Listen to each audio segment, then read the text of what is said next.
and welcome to the final session of our Spring 2016 Book for Lunch. But don't be sad, because we will return in the fall on September 23rd, and we will run through October 28th, okay? Before I introduce our guest speaker, I'd like to tell you of an upcoming performance at the State Theater.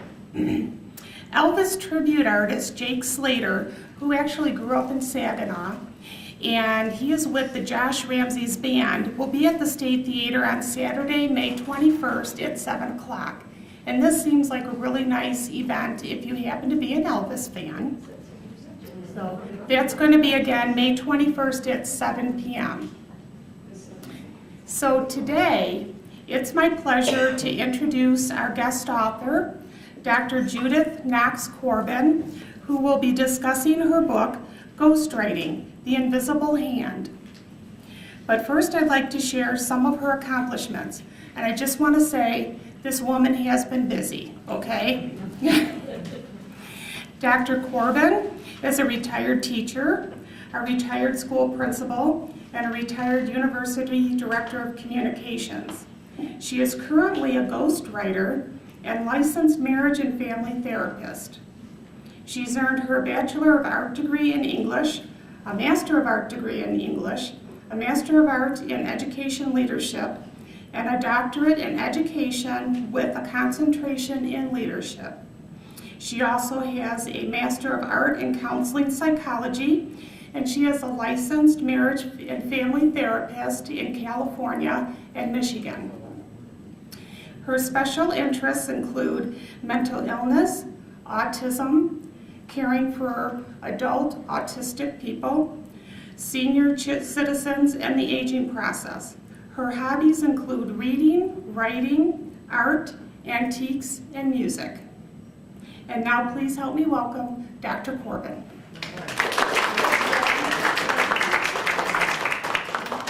Well, that was really wonderful. Thank you. I didn't know I did all of that. It's really good to know. And you have to pay attention. Sometimes you forget. Well, I'm so pleased to be with you, and thank you for coming. What fun it is to be able to talk about this. I don't always have an opportunity, and so I just love that I get a chance to do it, and I will do this. I like to tell you up front exactly what I'm going to do, so you can say, you didn't do that, so keep records, let me know. I'm going to talk about three things. First of all, how it happened that I had an opportunity to become a ghostwriter. I think it's a very interesting story. And then how I learned to harness. I'm an old farm girl, I like that word, harness. How you learn to harness, use the reins to draw in the information and resources that I needed to ghostwrite a book, and then how it happened that I ended up writing a book that I actually felt, I wrote three actually, that I felt were more handwritten by the credited author than by me, the ghostwriter. And that's what you want to have happen if you're a ghostwriter. And so that's what happened. So I'm going to tell you how it started. And I think this will be something for you to think about, because I believe unusual things happen to us. I had taught literature and writing for 22 years at a private school, and I loved it. I taught seniors, which in itself is a challenge. And I loved them. They taught me so much of what I didn't want to know, but they taught me a lot of things. And they were delightful. But after 22 years, I got a call from Dr. Jim Bond, who was president of a university in San Diego. I knew him, I had met him at church, and he and his wife, and he said to me, Jude, could you give me a couple of years of your life? I thought, what does that mean? I don't know. I mean, does that mean my life is going to be shorter? What am I going to do? And he said, will you come talk to me about starting a department of communications at the university? And I only have a few things for you to do. I'd like you to write the capital campaign. I'd like you to create an alumni magazine. I'd like you to put in place a publishing house. And then I'd like you to unify the brand of the university. And when you're done with that, you can go right back to education. And I thought to myself, when I'm done with that, I'll be dead. You know, so what is this about? But it sounded exciting, so I talked to him. He made the offer, and I said, I'll do it. He said, now you have 2 years to do it. I said, 2 years to do all of this? I like to work. I don't need to sleep much. 4 hours a night's plenty for me. But that's a lot to do. And he said, oh no, you can do it, you can do it. So I said, I can do it, I can do it. You know how you get talked into it? And I believed I could. And so I went to the university in 1989, and in 1991, I like to get to work early. So I was supposed to be there at 8, it was 7:30, walked into my office and the phone rang. I thought, wow, this is going to be a busy day. It was the president of the university, Jim Bond. And he called to say, Judy, could you come to my office right now? And I thought, uh-oh, what does that mean? I mean, I had several times, I'm trying to say, been invited to his office. Seldom had he ever called, as a matter of fact, he had never called me and invited me to come to his office. So I was excited. I thought it was probably about new visions, new goals, new assignments. I was ready for that. But I thought, well, what if it's not so good? But then I didn't allow myself to ponder that because really, what had I done? I'd been too busy. So I hadn't done anything wrong, I was sure. When I got to his office, Jim Bond said, Judy, this is John Maxwell. I want to introduce you to John Maxwell.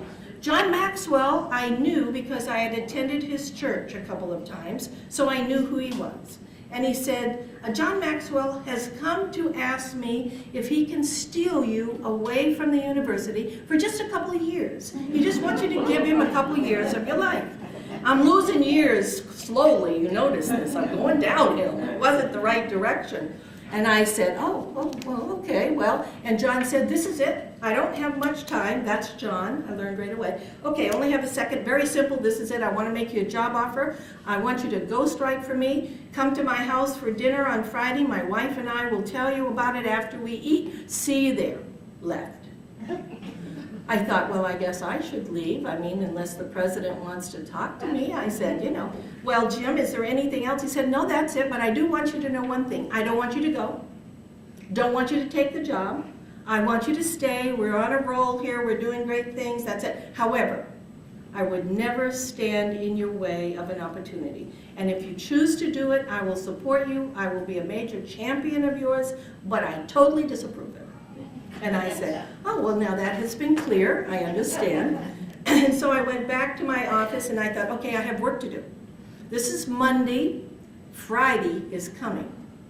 Friday, I'm going to have dinner at the Maxwell's home. And so what do I need to know before I get there so I don't act, as if I don't know anything? So I thought I have 3 things to look up. Number 1, I want to know what a ghostwriter does. Now, I've been in writing all my life. I've heard of ghostwriting, but I really don't know the details. I mean, who sits down and says, oh, yes, let's chat. I know about ghostwriting. We don't do that. And so I was going to have to look that up. And secondly, I wanted to know about John Maxwell.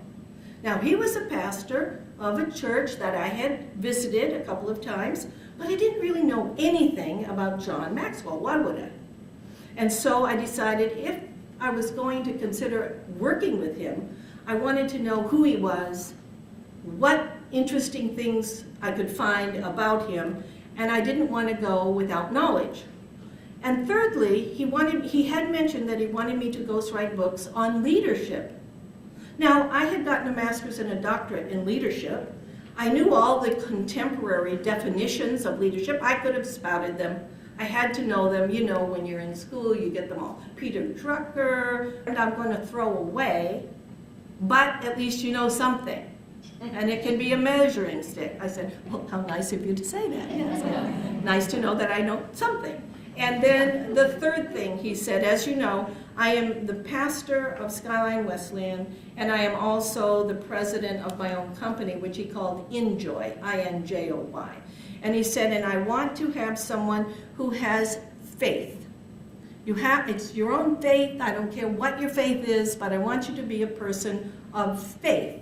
And I've discovered that you've been a member of the same church, not the same location, you understand, the same denomination since you were 5, and that's 40 years. I said, how nice that you know my age. That's wonderful. And so he said, I like that you have a faith. And that's important to me. Those are the three things I was looking for. I saw what you did at the university, and so I'd like to hire you. I'd like to take a chance on you. I'd like you to take a chance on me. And that was the presentation. He said, your contract will be this. You'll write 3 books in 2 years, and I'll give you an office in my company, and you'll write all day. It has no windows, nothing will distract you. I said, it has no windows. So I bought a window pane, brought it, put it on the wall, put a little picture in it. You know, I just thought, I have to have a window, but there were no windows. And he said, I don't want you distracted, you just write, because 3 books in 2 years is going to be impossible, but you can do it. I said, how nice that you mentioned the word impossible here, but I'm going to do it. And then I took it home, I considered it. He said, oh, by the way, you probably wonder how I'm going to pay you. I said, yes, I'd like to know. He said, I'm going to pay you for the project. You're going to be here, I'm giving you a 2-year contract. I want you to know I will pay you half the contract the first year and half the contract the second year. And I will pay you for the contract of writing 3 books. And that's it. There will be no royalties, you'll never be mentioned, no one will know you exist. You'll be in an office with no windows. I thought, this is looking bleak. And he said, but that will be the contract. And he said, at the end of 2 years, we'll decide if you like me, if I like you, if we like each other's work, and if we want to go on. I said, that sounds good to me. And so he told me what he would pay me. And that was interesting. I was in education. You understand the value of education, don't you? And you also understand the payment plan. And so John said, I will pay you $90,000 a year. I said, let me sign. If you have the contract right now, I'll print my name, I'll write my name, I'll do whatever you want. And so it was wonderful, more money than I'd ever made in all the years I've been working. Not really, but it was a great amount of money. And so I signed the contract after about a week and gave 30 days notice at the university, helped them find a replacement for me, and went off to try this wonderful thing of ghostwriting. It was very exciting. So I got to the office on the first day. You know, I get there early. I was there at 7. John said I didn't have to be there till 8. I knew John would be there at 7, and checking to see when I arrived. So I was there at 7, and he was too. And he said, Judith, there's been a little problem. I said, I hope it doesn't have to do with the salary, because I'm really locked in on that. And he said, no, but he said, this is what's happened. My secretary assistant is wonderful. She's been with me for 10 years, but her husband's been transferred to Washington State, so I thought you could fill in until we hire someone. I said, I'm writing 3 books here, you know, I mean, I'm not a secretary. I'd love to be a secretary. The only thing I can do is type and answer the phone. He said, that's good. Now, I knew working for John Maxwell, that was going to be a trick as a secretary. So I said, well, John, I don't think, he said, great, you'll be fine, we'll just find somebody in about 6 months. I'm glad you're going for it. I said, what did I say that indicated that? I don't know. But then he said, there are a few more things I need you to do. I said, of course, I can understand that. Don't have enough on my plate. And he said, I've written a dissertation, and it was approved, all the material is approved, it's going to become a book, but I need you to clean it up. It needs to be edited, and it needs all the footnotes taken care of because I messed them all up. And sometimes you're going to have to go find it because I couldn't quite get it right. I said, oh, that's a lot of work. I just finished it. You know, I don't think I'm the one for that. He said, you're going to be fine. I said, I see. He said, I have permission from, he was getting it from Fuller Theological Seminary, and he said, I have permission from the seminary and my coaches for you to do this, and all you have to do is sign your name. I said, I don't want to sign my name. He said, now, come on, you're going to do great. Here, just sign. And then he said, oh, there's one more thing. I've just signed a contract with the radio station here to write 30 spots a month. 30-second spots where you give a story and tell the theme of it, you know, little incentives, inspirational, so 30 a month you'll need to write. I said, John, this is overwhelming, it's too much. And he said, once in a while when I'm out of town, you'll have to write a couple sermons for me. I said, okay, John, I'm becoming hysterical here, I'm having a panic attack, I don't know. And he said, oh, you'll be fine, I'll help you all the way, because this is the setup. My office, he said, is right here, and you will be right here, and there's a door in between, and I'll leave it open, and we'll face each other, and I'll talk to you all day long, telling you everything you need to know. And I said, well, John, I probably do best without you talking to me all day long. He said, that's how you're going to learn, because you have to become John. To be a ghostwriter, you cannot be you. You have to become John. And I said, I don't want to be John. I'm sure you're a lovely person, but I don't want to be you. He said, all this resistance, I didn't think you'd be so resistant this day. I said, I'm feeling more and more resistant as the list grows. And he said, let's just try it out. Let's just see if you can survive. That was an encouraging thought. And so he said, let's just start today. So I said, okay, we can start today. And he said, let me tell you what you have to learn. You have to learn to write my name. And I said, and the reason? He said, because I have a few little books I published before, and you have to sign my name because I don't have time. I said, I have to sign your name. Like he said, I want you practicing all the time. If there's a break in the day, you just sign my name, sign my name.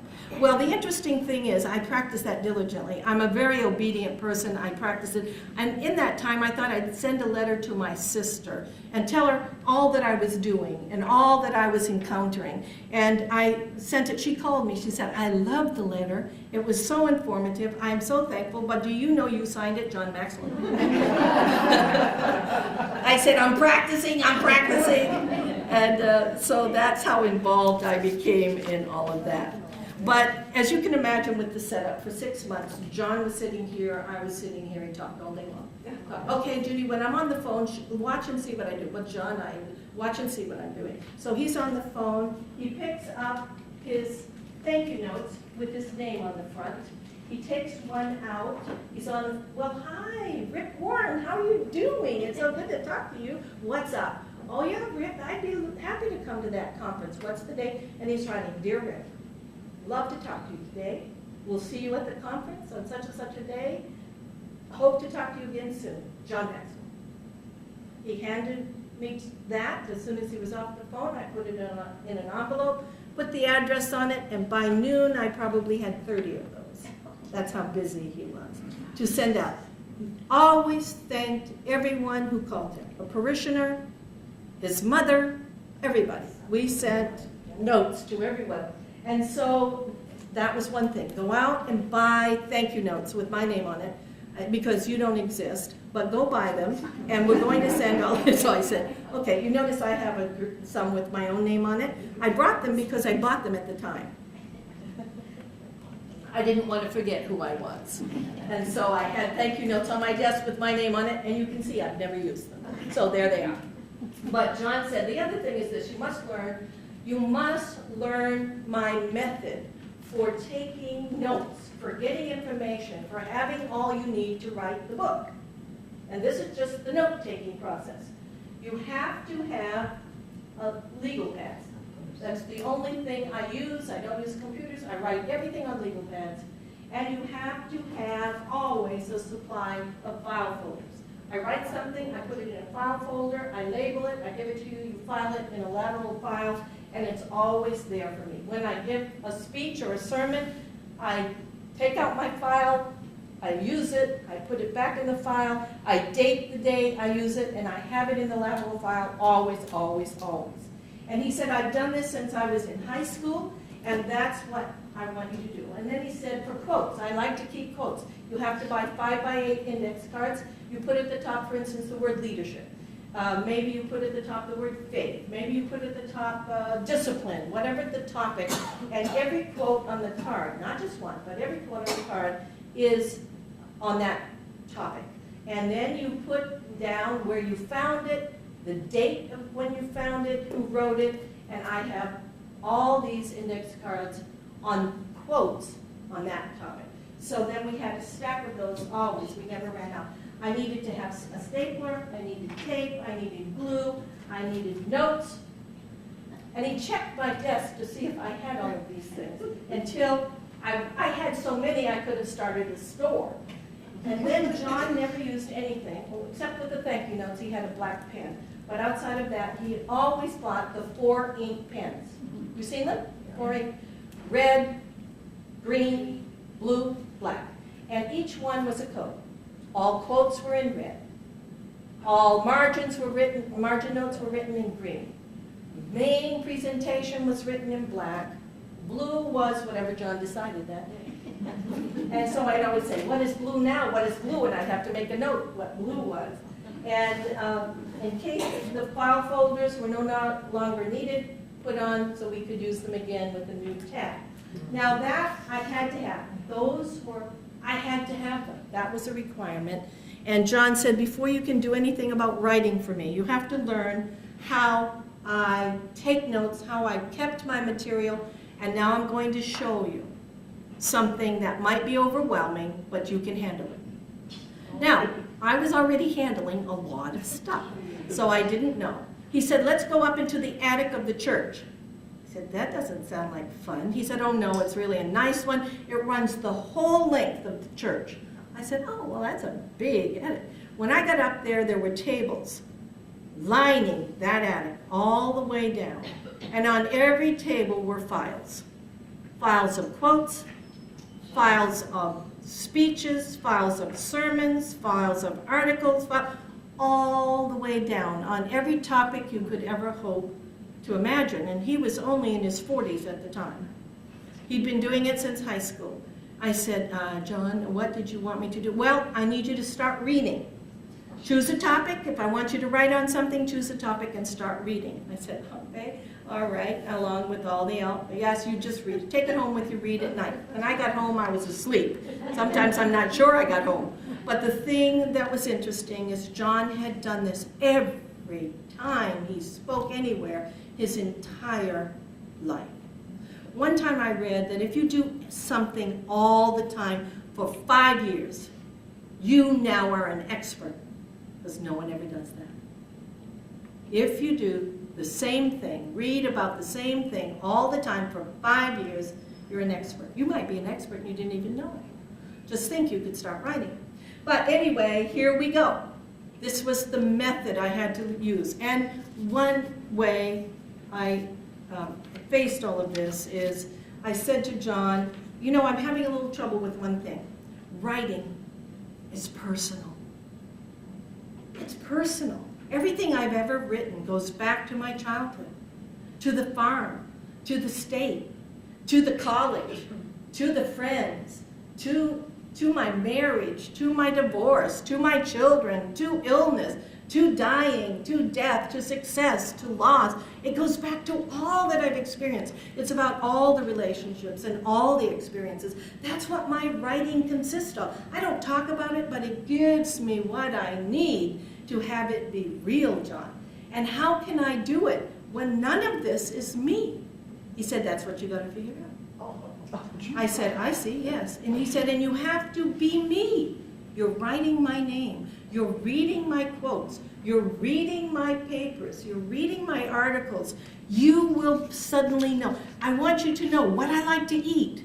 Cheeseburgers with fries, only at lunch. Because at dinner, his wife had him on a strict diet of fish and vegetables and salad. So he'd keep his weight in check, and it was healthy. But at lunch, he'd send me for cheeseburgers, and I'd say, John, you can't just go get them. Okie doke, getting cheeseburgers. And that's what he ate. I loved listening to John because he had a method. And I finally got this. His method is simple. I'll tell you a story. I'll get your attention. I'll tell you what I'm going to tell you. I'll tell you the ways to become like that. And then I'll tell you again what I told you. That's his method. That was everything I ever read of John's. And John demanded that those in his inner circle, and there were 4 of us, John, his president of his company, Dick Peterson, his wife, and me, secretary, writer, everything. And so there were 4 of us. And whenever John went to a conference that he thought was significant, we all went, the 4 of us went with him. And I would take notes, and I got to see the stories. I always told stories about sports. And you know I knew nothing about sports. I started reading the sports pages. I tried to get names. I'd throw out a name sometime. He'd say, that's good. What did he do? I have no idea, but it's a name. And so I began to try and know what John loved. I loved the type of stories. I loved his hobbies. He had 3 things he did every week. Number one, he took care of his church. Number two, he studied leadership. Number three, he did things with his family. Every week I was ordering tickets to the concert or to a ball game or what. I'd get the tickets, have them in the drawer in an envelope, all organized for him to pick up. He'd take his wife to dinner. He had a desire to buy her a Mercedes by her 40th birthday. And he said, keep an eye on my my fund, so I get enough money to buy her a small Mercedes. I want to surprise her early instead of her 40th. I said, okay, so I'm watching every penny he's putting in the fund. John knew exactly what he wanted, when he wanted to do it, and he was straightforward. There was no, John said, I hope you have a thick skin, because I'm going to tell you exactly what I think. So one day I'd write something and say, oh, that's good, I love that, that's good. And the next day I'd write something and say, you're a writer? Someone said you could write. Who said you could write? I don't know. Why did I hire you? And I always say, I don't know. The 3 points, shall I go over the 3? Never mind, he would say, never mind.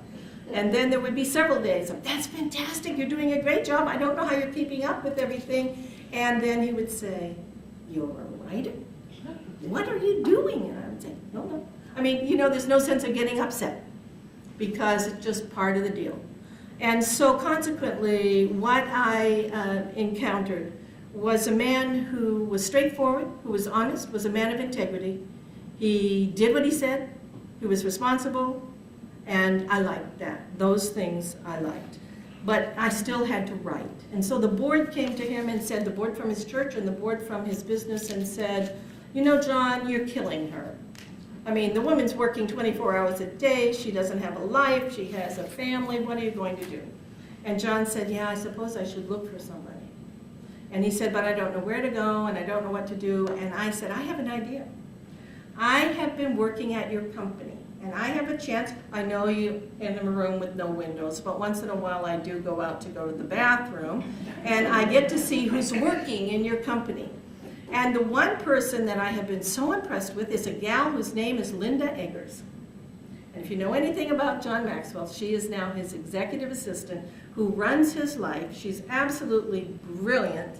And she was a quiet, introverted, glad gal who ran everything in his company. If it didn't get done, she didn't want John to be disappointed, so she'd take care of it. And she'd bring in her husband and her children, and they'd all help. She was marvelous. John didn't know. She was the secretary for another worker at his company, and he didn't know that she was doing her jobs and everybody else's. So he interviewed her, he hired her, and she's been with him all these years. When you see someone, you know who's the right person. She was the right person. And finally, I was able to write. And let me tell you, the first book I wrote was called Developing the Leader Within You. And this book, along with one other that he's written called The Irrefutable Laws of Leadership, you probably have heard of it, 21 Irrefutable Laws of Leadership, and there they're listed, and he talks about them just like I talk. Simple, this is what I mean by the law, here's an example, this is what you need to do to be good at it. And so, John, this book and that one have sold over 1 million copies. And this was the first book I wrote, John. I also wrote Developing the Leaders Around You, and Be a People Person. Be a People Person is really something I wrote for the church, for John, because he was going to use it in the church. And so it has scripture references and that type of thing, but it's all about leadership in the church. But he uses scripture from the Bible to support what he's saying. But these two books are just about leadership that go to companies, families, organizations. And it's exactly what I told you.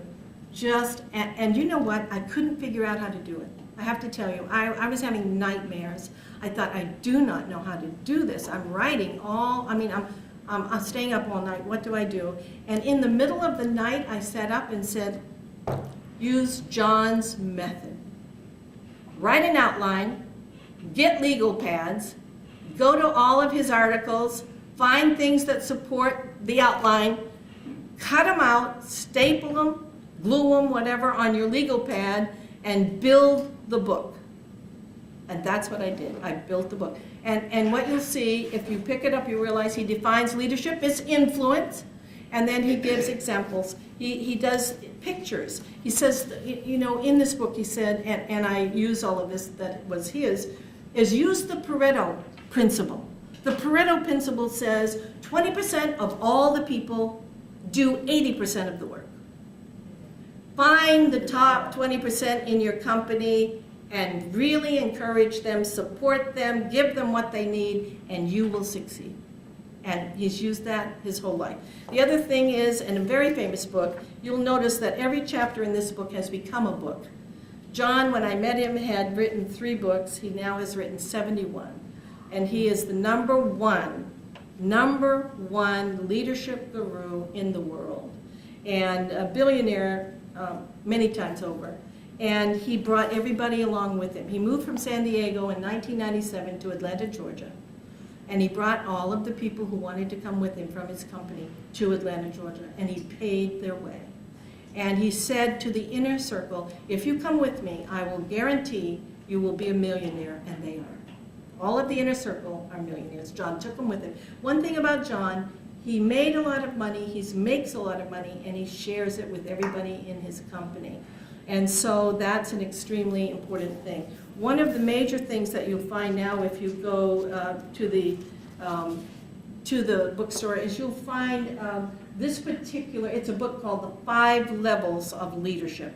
He started with it way back then, and I was there in 1991, as you know, and he's still using it today. It's a book, and it's famous. There is nothing new that John is saying today that he didn't say there. And every chapter here became a book amongst those 71 that he's written.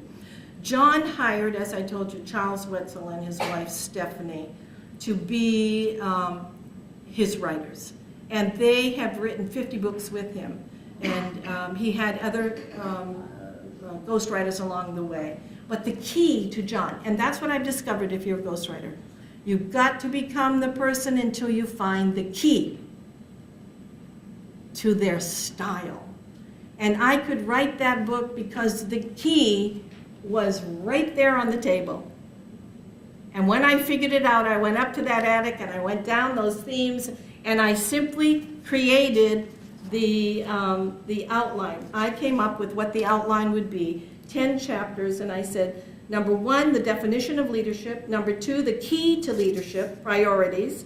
Number 3, the most important ingredient of leadership, integrity. The ultimate test of leadership, creative, positive change. The quickest way to gain leadership, problem solving. The extra plus in leadership, attitude, right attitude. Developing your most appreciable asset, people. The indispensable quality of leadership, vision. The price tag of leadership, self-discipline. The most important lesson of leadership, staff development. Those were the 10 chapters. And what I did is I went upstairs. Those were my topics. I went to all of his messages, down the attic. I know that church attic so well. And I took all the quotes and I took all the written materials on those topics. And I got out the legal pad, taped them in, wrote all the transition pieces, and felt as if when I finished, John's book was basically handwritten. Because I took it from all of his handwritten material and I simply put it all together. I came up with the glue.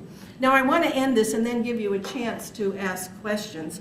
That's how I became a ghostwriter. John taught me. Yes, it nearly killed me. It was 24 hours a day. And one day I'll never forget, I'll tell you this, 11 o'clock at night I got a call. It was John. Judy, I'm at a conference. I'm not going to get home until the wee hours. I got to have a sermon for the morning. I want you to write a sermon on miracles. John, it's 11 o'clock at night. I know, you can use the attic, go get the stuff. I said, it's 11 o'clock at night. I know. Good luck, Jude, I'll talk to you later. You can do this, was always you can do it. So I thought to myself, I need a miracle. And then I thought, miracles happen in miracle territory. I was living in miracle territory, and that became the topic of my sermon. Miracles happen in miracle territory. You have to need a miracle to get a miracle. And so, even to recognize a miracle, you have to need one. And so that was the sermon. I remember that was just one of many occasions when he would call. But I want to end this whole thing with a story that I think, first of all, the story happened to me. This is not John, this is me. And I want to end it with a story that is me. And this explains in a very simple, symbolic way how I see my experience with John.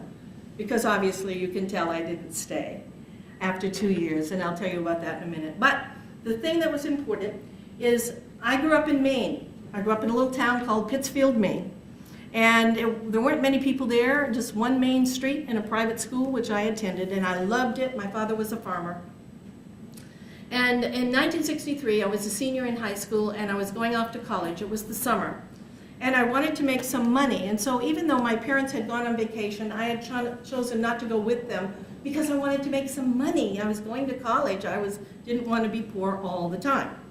And so I wanted to work, and I had a wonderful job. As a matter of fact, I had 2 jobs that summer.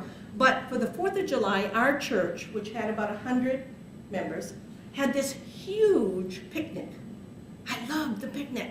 And it was in the park right across from the church. So I didn't have to go far. So I went to church. It was on a Sunday. I went to church. I drove home, changed my clothes, and I had to have something to eat. You had to bring your lunch. So I thought, well, gee, there's nothing much here because my parents have been gone. I've been eating at the restaurant downtown. But I found 2 slices of bread, an old piece of bologna left over from my dad's stash, and mustard. I love mustard. So I thought, I'll put a lot of mustard on that bread. I'll put that bologna sandwich there, a lot of mustard on that, put another piece of bread there, and I'll have myself a wonderful lunch. And so I wrapped it in wax paper. I put it in a brown paper bag, and I was off to the park. And we played softball, and we had fun, and at noon the pastor rang the bell, and it was time to eat. Well, people were there with their families. I mean, we're talking families all over the place. And it was, where was I going to go? So it wasn't obvious that I was by myself. So I decided I didn't want to be intrusive on anyone's family. I'd take my sandwich, sit under the tree. It was cool, it was nice, the band was playing, it was wonderful. So I sat down, and along came Edna Emery. I loved Edna and Carl Emery. They were the dearest people in the world. They were always kind to me. And she said, "What are you doing over here under the tree?" I said, "I'm eating my lunch." And she said, "Absolutely not. You are not going." "Okay, I'm not going to eat my lunch." And she said, "Now you get up and you come over and you have lunch with us." And I said, "Oh no, I don't want to intrude. Your whole family's here. Get up and come along." "Oh, you don't argue with Edna." So I went over to her lunch area. Oh my gosh. 2 picnic tables together, red and white tablecloth all over. She didn't bring paper plates, real plates. And she had fried chicken that was still warm. How do you do that? She had potato salad. She had macaroni salad. She had fruit salad. She had salad with everything that she'd grown in her garden. She and Carl was cooking hamburgers and hot dogs, and they had the chicken. I wasn't going to do that if there was chicken. But I mean, it was wonderful, and all these, and then pies. Apple, pumpkin, strawberry, a big bowl of fruit, and I was drooling. I thought, oh, this is nice. This is very nice. And so she said, "Now you just stay. You know what we're going to do?" I said, no, I can't contribute. I don't want to. She said, "Of course you can." She grabbed the bag out of my hand. She said, "This will be your contribution." I said, oh, no, I don't want, no. That's not, no, please don't. She said, "Absolutely." She whipped it out of the bag. I thought, oh, please let it fall to the ground. And she said, "Oh, isn't this lovely?" And so she put it on a plate, a real plate. She cut the edges off. She cut it into little tiny squares. She took toothpicks, stuck them in every one, and put olive on it. She put it on a plate. It looked delightful. She said, "You brought the hors d'oeuvres." I said, "I did, didn't I? I brought the hors d'oeuvres. I was clever." She said, "This is wonderful. You brought the hors d'oeuvres." And so her family came over, and they said, "What is this?" And they said, "Oh, Judy brought those. They're hors d'oeuvres." And I thought, I'm good. No, she is good. And so they enjoyed it. It was wonderful. The olive made everything, it made the difference right there. And so I became part of this wonderful celebration. And she said to me, "You see, we just put it all together. We just put it all together. And when we put it all together, it was a wonderful celebration." And you know what? That story I tell you because that's what happened at John's. John had written all the material. He'd been doing it since high school. He had quotes, he had articles, he had everything. And I brought a bologna sandwich. And he taught me what to do and how to do it and to learn something new. And he was harsh and he was happy and he was good and he was a great leader and he was honest. And I learned about myself and everything that was going on. He gave me more than I brought, but we all celebrated together. We put it all together. And he said, look at this, Judy brought the hors d'oeuvres. And I did. I put it together for him. And I was part of the joy and part of the celebration, and that made it for me. It was a great experience. I loved it. And would I do it again? Absolutely. Why didn't I stay? I didn't stay because at the end of 2 years, John said, wonderful job, loved it, Jude. Now here's a contract, and it's open-ended. You can stay as long as you want. And I said, I love it. I've learned so much, but I have to tell you something. I don't want to be John. I don't want to be anybody else. And who I am may not be someone who's a millionaire, but it's who I am, and I cannot do this. I have to be true to myself. I cannot do it. And if I write, I'm going to write for me. And I loved learning it. It will help me the rest of my life. But I was offered a position to be a principal of school at a private school, and I took it. And I loved it, and I loved the children, and I wrote for them. And I've never regretted the decision, except when I look at my bank account. But that's the only time. I learned wonderful things, and I love that I was part of that early celebration. And it was a great experience. I was fortunate to have it. I will never forget it, and I'm very thankful for it. So I want to give you a chance to ask any questions. I hope there's time for you to just say, what about this? What about that? I'd be happy to answer it. Yes? I was wondering if you had this experience. Yes. And you decided to not go any further beyond the 2 years. Yes. But you liked ghostwriting, and so you wanted to put yourself out there to be hired maybe by someone else to do it. If you can't talk about it, how can you do it? Well, yeah, that's a great question. How could you do it? You have to have an agent who represents you, and so you don't talk about it, but the agent hires. They say, I have these people, and this is what they've done. This is the ghostwriting. They've done many, many books. They don't say for whom. They just said this person has written 3 books or 5 books or whatever. And so, but you'd have to have an agent. Now, of course, people talk about it all the time. So it's easier now to do it. But what I discovered is I don't want to be a ghostwriter. I want to just write for me. And I have several books that I've started, one on autism, and I'd like to talk about that. I have a son who's autistic, and he's high functioning, but what I've discovered is there's nothing for adults.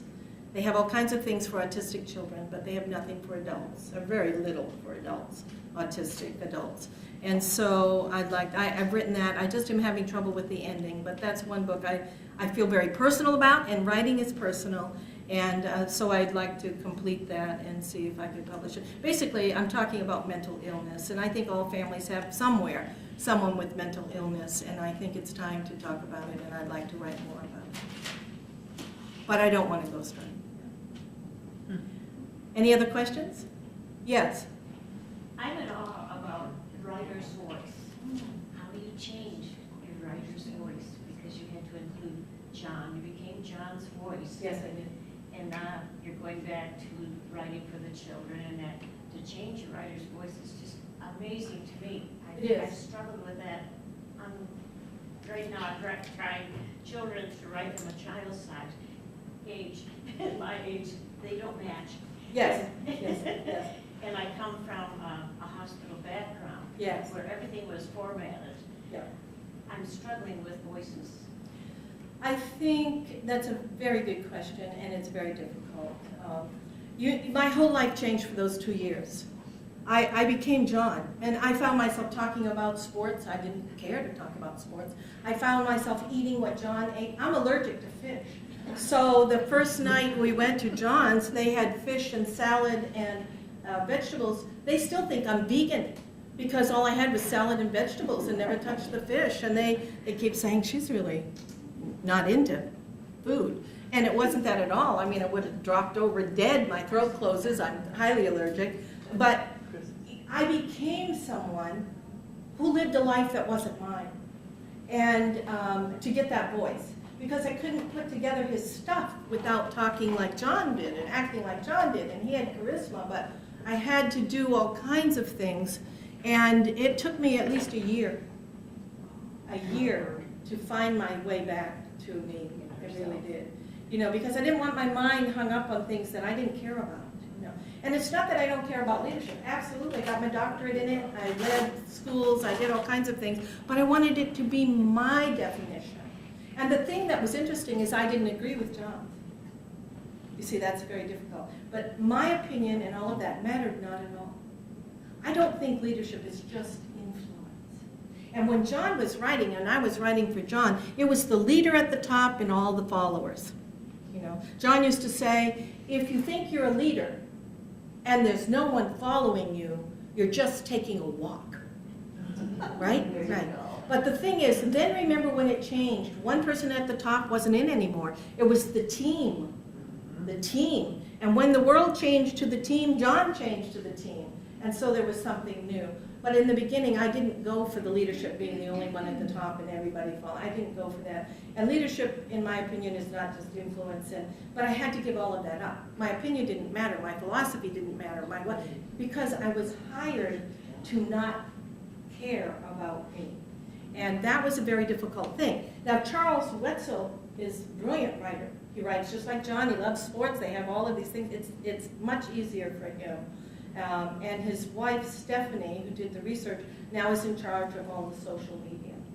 And so she does all of the technology and all. And they're a great team, and it's wonderful. John has 20 people in his inner circle now, and we started out with 4. But he needs it. But the question is, it took me a whole year to get over being John. And so it takes it's a long journey, and I don't think it's easy, and everyone has to find their own way, you know. Thank you. Yes. I have several of his books. Yes. Did he write any of them? You know what? John wrote, this is the key, the answer is no. But actually, John wrote all the articles, all the sermons, all the quote. I mean, John did all of that. And he kept doing it, even though he kept doing, every day he programs in several hours to do that. So the only way you write a John Maxwell book, and if you pick it up, and there's 71 of them now, and 2 have been on the New York Times bestseller list for weeks and weeks and weeks. And what you do is the format's exactly the same. And that's true about most writers. You figure out the format, you can be their ghostwriter. You read it, you figure out how they do it. It's like anything that's written, just figure out the format, which is not easy, but you can do it. John writes them all the same. There's no new message, just new stories. And it works. It's simple, it's straightforward, yes. Was it easy for you to get an agent because you had already been John Maxwell's ghostwriter? I never wanted to ghostwrite again, so I did not get an agent. I decided I was not a ghostwriter. I did not want to give myself up. I did not, and it's a requirement. You cannot exist, and I didn't. So I didn't get an agent. That's what they recommended, but I did not want to do it, and so I could have. If I had done anything, I would have stayed with John, but I didn't want to do it. I'm a philosophical, pensive writer. I want to talk about Maine. I want to talk about loss. I want to talk about illness. I want to talk about things that we hurt with. I want to talk about things that are successful. I want to talk about the day my son was born and how excited I was. It was Thanksgiving. And I want to talk about when I got the news that he was never going to be okay. See, I want to be personal. I don't want to talk about sports, nothing wrong with them, but it's not who I am. I want to talk about the things that grip my soul every day. And that's what I want. So I never pursued ghostwriting. Yes? So the publisher deals with you, this book you're writing about autism and these other things you're writing about, the publisher deals with you without an agent? I don't have a publisher yet.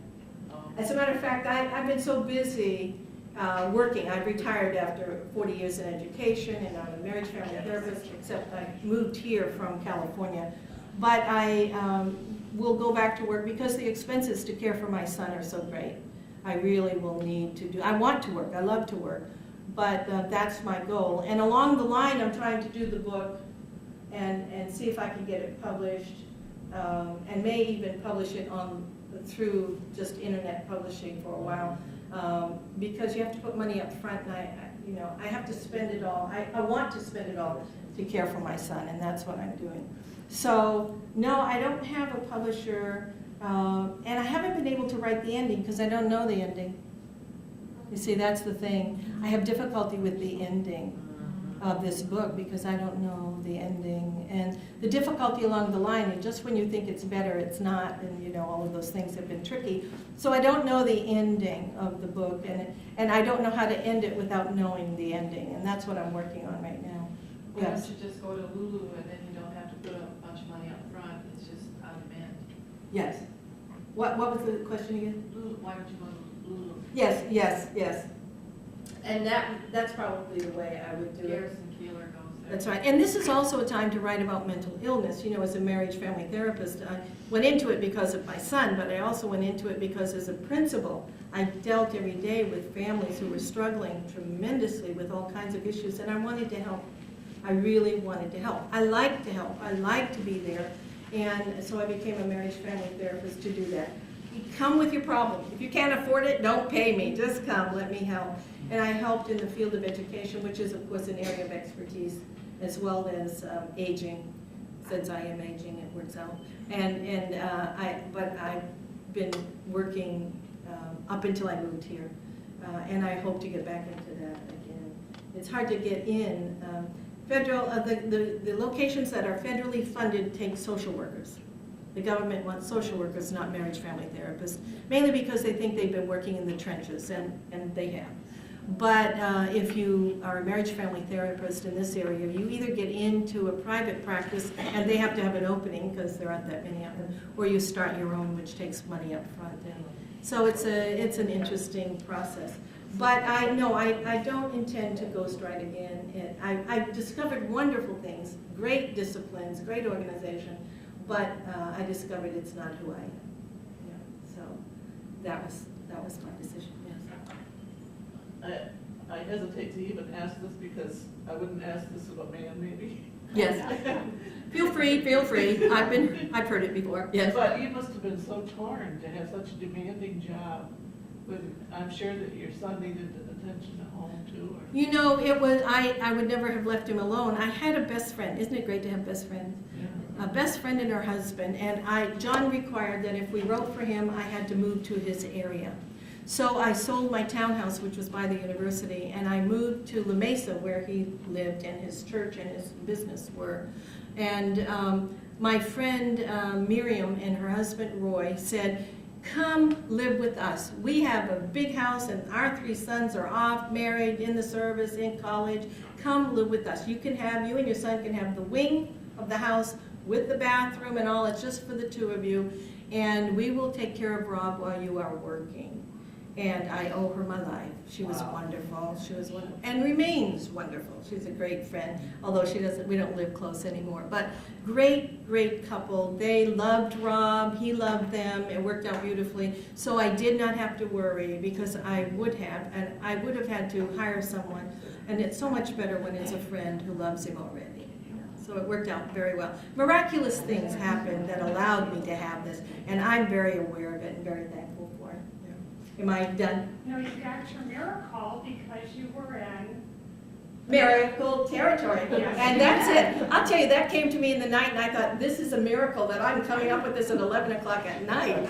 And it was, as a matter of fact, it was a very successful sermon, and I think because I felt it so much. You see, when we feel it, the thing that's interesting, all of you can write, whether you think you can or not. All you have to do is talk about the most painful, the most joyous, the most meaningful, the most emotional experience of your life, and it will sell. Because we've all been there. We've all felt it. We want someone to tell us about it. We want someone to say how you survive it. I think one of the greatest difficulties for me was retiring. I like working. You can tell that. I like working. I'd work 24 hours a day if I could, but I do have to pause. But the thing is this, I retired and my business was destroyed by a flood and in San Diego, can you imagine? And so consequently, I found myself without a job, without a place to be, and people had offered jobs to me. I hadn't even had to go looking for them my whole life. And suddenly I didn't have it. And so how do you create work? You volunteer, you go to the churches, you do mental health things, you do all of it to fill in that space. Now maybe it didn't affect you that way, but it has been quite a transition for me, and I'm better now. I like to tell you I'm better now.